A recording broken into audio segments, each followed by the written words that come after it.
What's up, everybody? You're like that monkey with the cymbals. Yeah. Yep.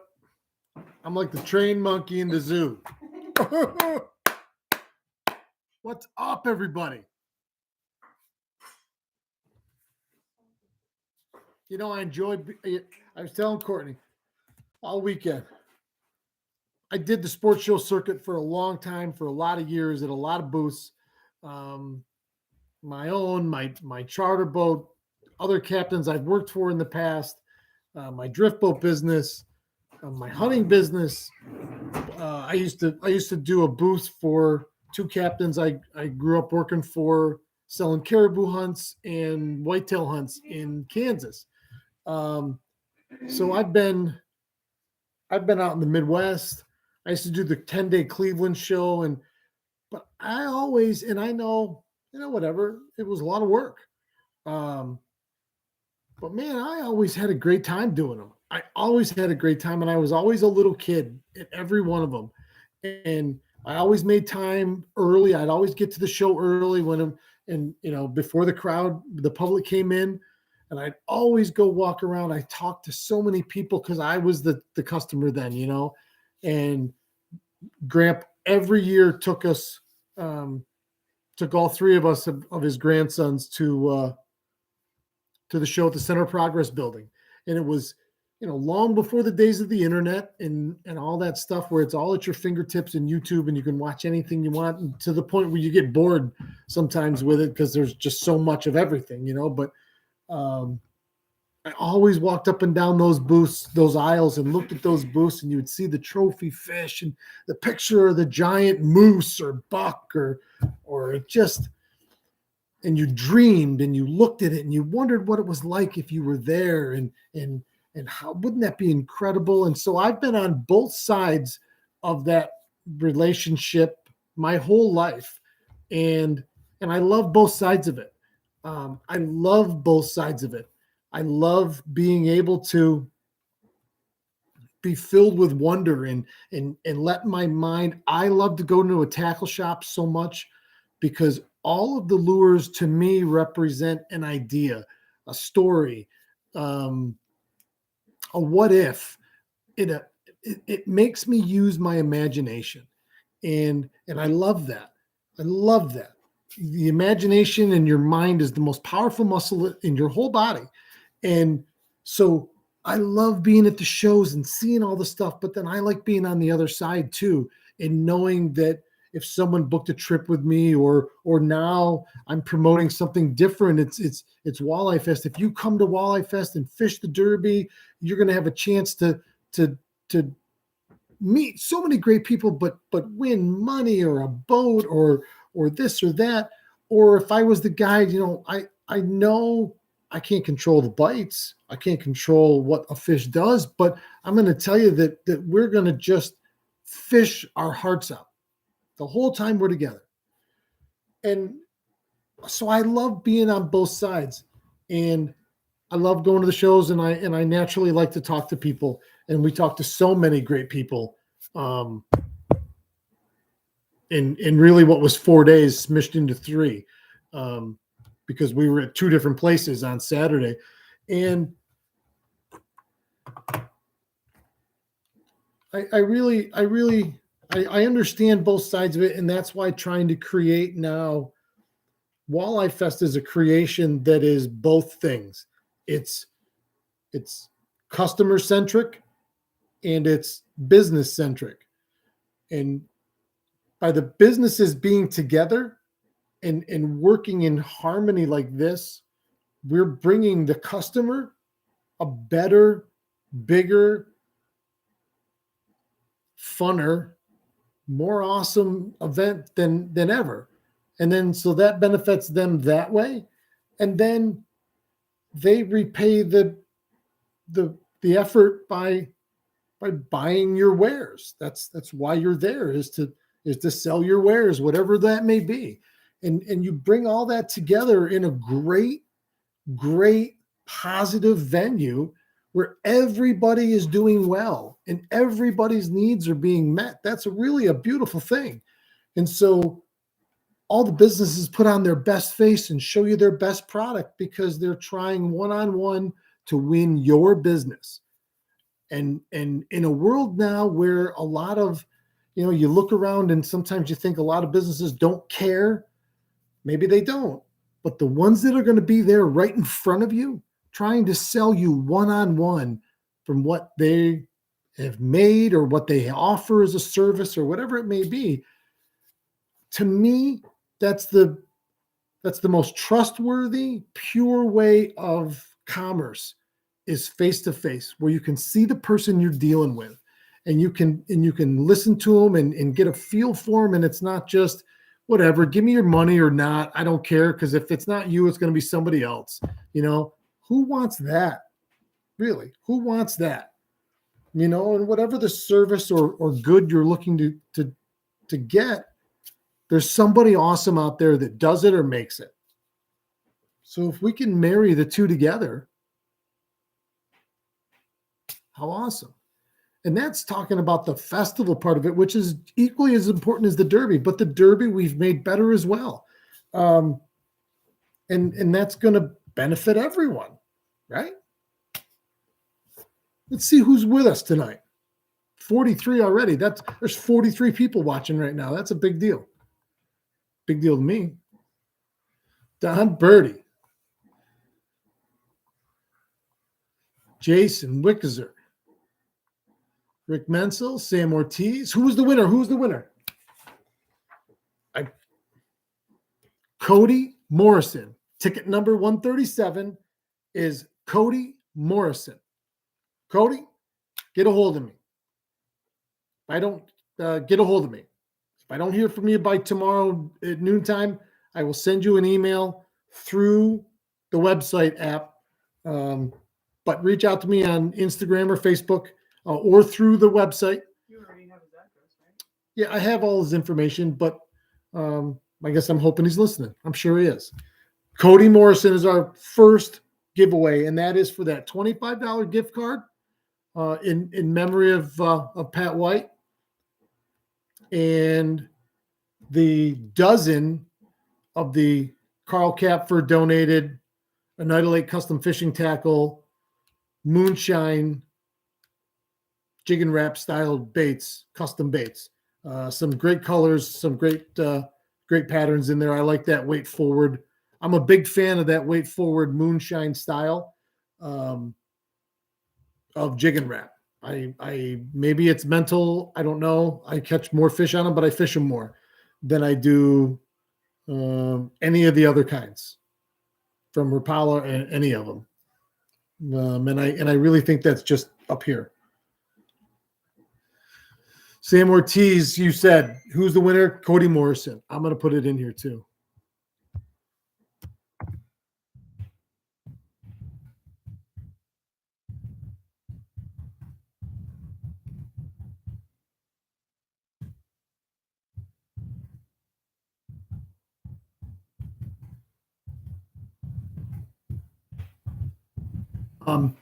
One thing I will say is, I was going to say, forgot. Gary Walters, Merlin, what's up, Wiz? Mary Burke, David Gould, Scott Duranda, Ed Roser, Paul Messina, what's up, everybody? What's up, family? It's been a minute since I've joined live. It feels fantastic. Thanks. I know in the evening doesn't normally work for Paul, and we're going to get back to on the water time. I talked to a good friend of mine, Captain Todd Shelter, this morning. Him and I have a drift boat trip together, 2 boats, Saturday morning, this coming Saturday morning. But him and I are going to fish either Wednesday or Thursday. Also, tomorrow, everybody. Tomorrow at lunchtime, I'm doing a lunchtime live at 12 noon. We're going to go live from 12 to 1. I'll be at Captain Mike Urema at I-1 Baits worldwide headquarters. Mike's getting ready to leave on his first on the first tournament of the 2023 NWT series season. So we'll talk about that. We'll be in the shop. He's done a lot of work over there. I haven't been over there yet. and he's going to give us a tour, and we're going to talk fishing, and I'm sure Walleye Fest and a night of lake. And if anybody wants to come over tomorrow during the show and shop and hang out and watch the show live, you're welcome to. Mike will be there. I think he said 10 to 2 tomorrow. So I'll be there about 11:30. We're going to go live tomorrow from I-1 Baits World Headquarters in Phoenix, New York. Noon Eastern Time to 1 p.m. Eastern Time tomorrow. So we're going to do lunch, boys. We're going to do lunch and talk blade baits. And another public service, do not get scammed by people online trying to sell you things. All of my everything, the logo, the name, the all of our digital stuff is trademarked and copyrighted. So if you see anything that doesn't come from me, it's not true. It's a rumor, and I'm not selling any merchandise at this moment. We are not set up to sell merchandise yet, and you guys will be the first to know, not some random site online. So as soon as you see any of that stuff, it is immediately 100% spam, and all you have to do is report it, and they take it down right away before they even know if it's real or not real. And then they'll go back and figure it out. But for us, it comes down right away. So all you got to do is report it, and don't engage with anybody. Please don't send them any of your money, because it's not real. It is not Walleye Fest information. And I told you why it's trademarked and copyright, because that would be illegal to do that. It's just a scam.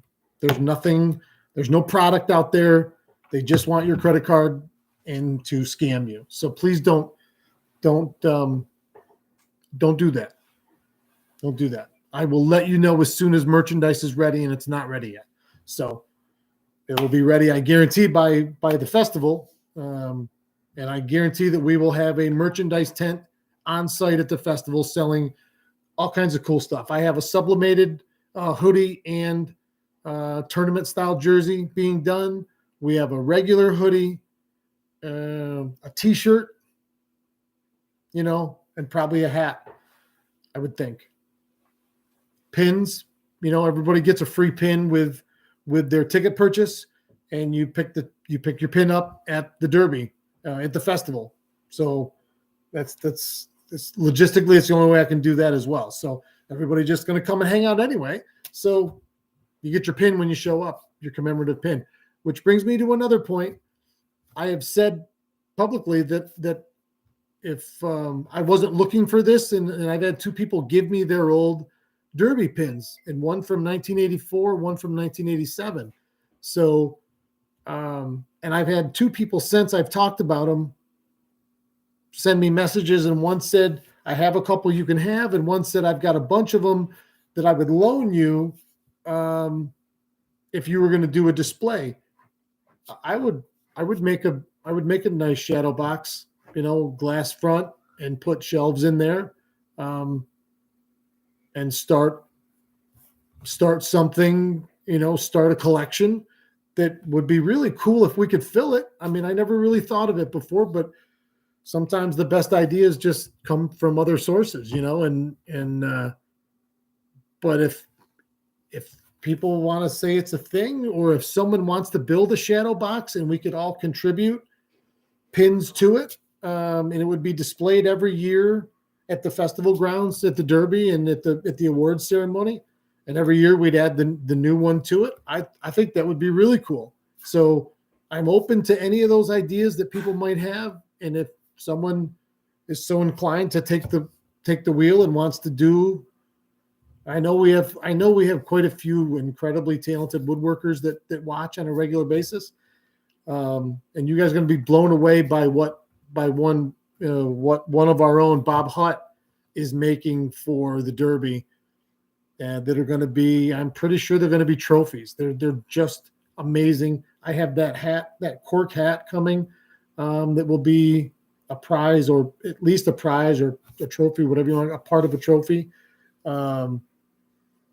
So if somebody's inclined to do that,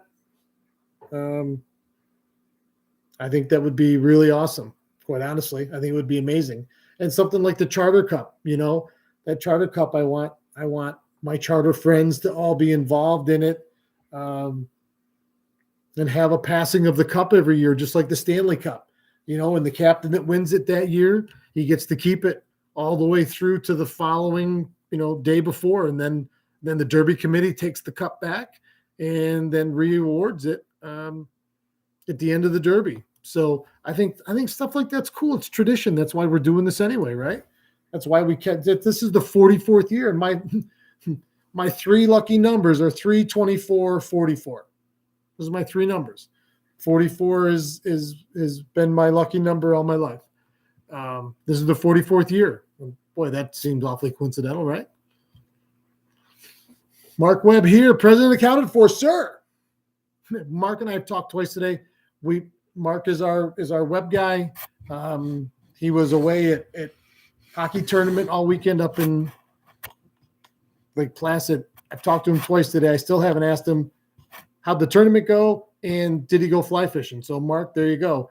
It just takes me a while. I got a lot of things going on in there. There's a lot of big fist fights. George Parson, Rick Menzel. Right turn, Clyde. Oh, that was one of those movies when I was young. That was, what movie was that? Rick Menzel. That was Any Which Way But Loose, right? With Clint Eastwood, and Clyde was the big orangutan. The orangutan. Okay. Yeah. I never saw Yeah, it. he was punching out bikers and neo-Nazis, and that was a funny movie. And these guys, all they did was they bare knuckle fought all around in the 70s, and I don't know, everybody thought it was cool. Philo Beto, Tim Graver, what's up, Farmer Tim? Brian Hammond, what's up, Hammer? Louis LaPlante, Don Terry. Don Terry, I saw you guys were on the ice today. I saw all those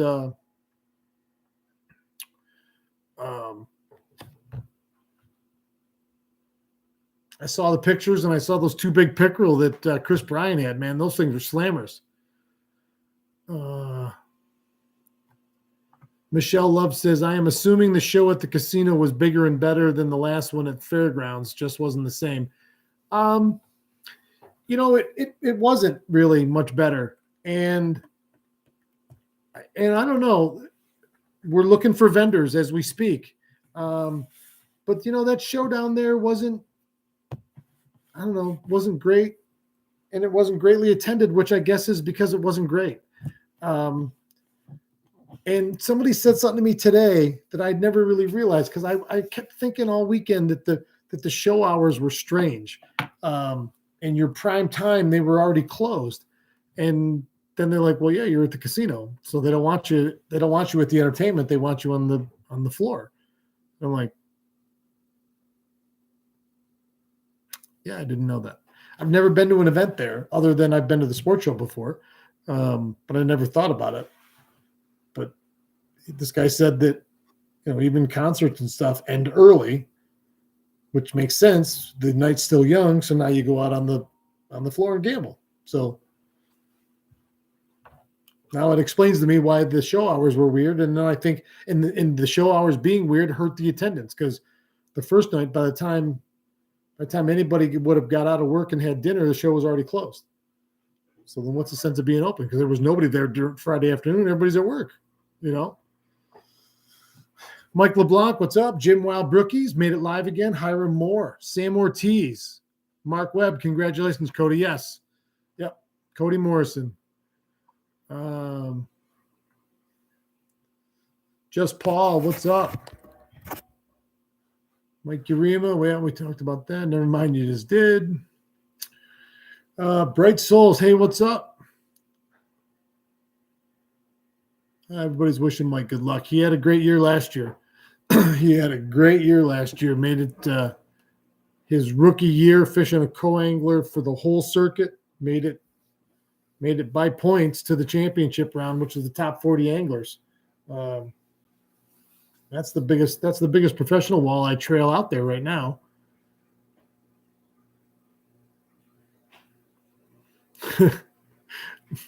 Merlin Johnson, the wizard, says, I can't wait to spend more than I should at Mike's shop. That Mike's shop is like going, it's like going to Disneyland for us, or a candy shop for a sugar addict. Paul Messina, Mike's shop looks awesome. Lots of awesome stuff. Been there twice in the last 2 weeks. Oh, Rumble Seat. Hook and Eyes. Notification didn't come in today. Unsubscribe, resubscribe, hit the bell for all. Oh, hold on. I'm getting, so you said notification didn't come in today, and Courtney says she's our IT department. Or Mark will probably tell you the same thing. What am I telling them? Unsubscribe, You have to unsubscribe to the channel, resubscribe, resubscribe, hit the bell, notification, and choose all. and then hit the bell notification and hit all. So there you go. Live from the IT peanut gallery right there. Larry Kelly said, I can't believe that the Lions Club never kept one of every pin. It's heritage. Yeah. I'll tell you, some of the Lions themselves, I'll bet you some of those guys and Bruce Hall, who I was at the dinner with the other night, and a couple of the other Lions that were in attendance, you know, they have their vests, and I'll bet you there was at least one or two of them that looked like they had every one of them. And some of those old ones were big. They were more like a medallion than a pin, honestly. But it's changed hands through a lot of different Lions clubs too in this area. I think they said there's been 6 or 7 Lions clubs that have had it at one time or another. It's a lot of work for people that are long retired, you know.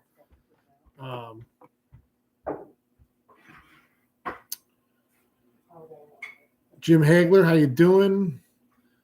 Mark Webb answered my question. He said tournament was good, didn't make it to the river. Yeah. I haven't been on the Ausable River since I was in high school. All right, Hook and Eyes all set. All right, guys.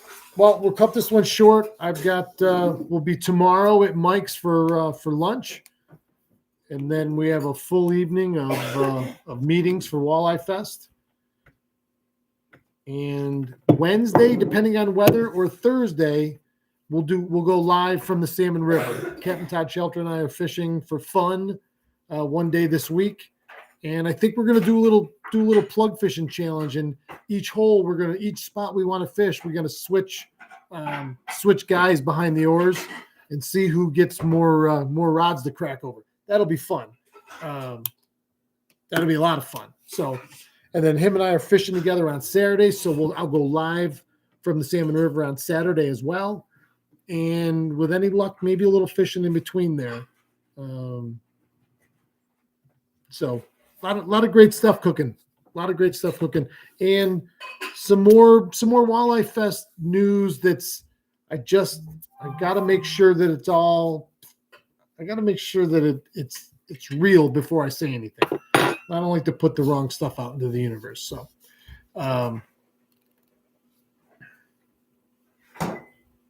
Chris Bryan, yes, I did, and I will touch base with you on that. Yes, I did. Yeah, Jim Brookies live from the Salmon River. Yep, that's that'll be fun. I'm looking forward to getting back out. I gotta. This thing's ready to go. It's all tuned up. I just need to set the hook. All right, love you guys. Thank you all for joining, as always, for watching, for commenting, for being a part of the group, for sitting at the cool kids table, for wanting to be nice and hang out and be cool. I love it every day. Have a great evening. Keep your tip up.